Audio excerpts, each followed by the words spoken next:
ஆண்டவரே எனக்கு உபத்திரவத்தை தார், எனக்கு உபத்திரவத்தை எவ்வளவுக்கு எவ்வளவு நீங்க உபத்திரவப்படுகிறீங்களோ அவ்வளவுக்கு அவ்வளவு கர்த்தர் உங்களை பரிசுத்தப்படுத்துவார்.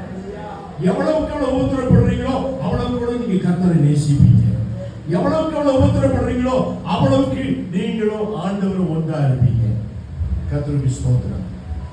இன்னொன்று சொல்றேன், உபத்திரம் வரும்போது நீங்க தனிமையா உபத்திரப்படல, உண்மையாய் உங்களை தேவன் அழைத்தது உண்டானால் அவரும் உங்களோடு சேர்ந்து அந்த உபத்திரவத்தில் பங்குள்ளவராக இருக்கிறார்.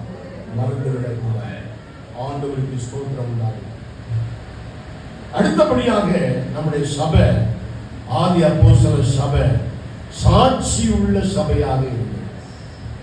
சாட்சி ரொம்ப முக்கியம். எனக்கு அருமையான கர்த்தருடைய ஊழியர்களே, இன்னைக்கு அநேகருக்கு சாட்சி இல்லை.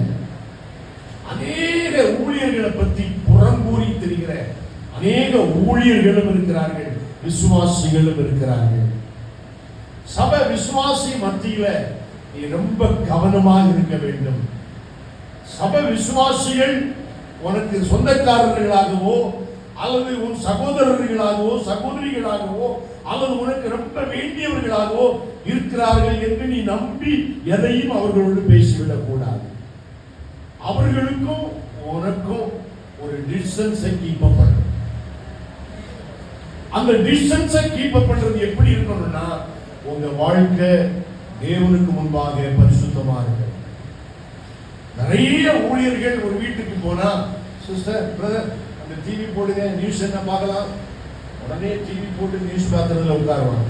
அடுத்து ஒருத்தங்க எனக்கு ஒரு காஃபி போட்டு கொண்டுவாங்க, ஸ்தோத்திரம் ஸ்தோத்திரம். நம்ம எப்போ கொடுத்து வச்சது மாதிரி கேட்டு வாங்கி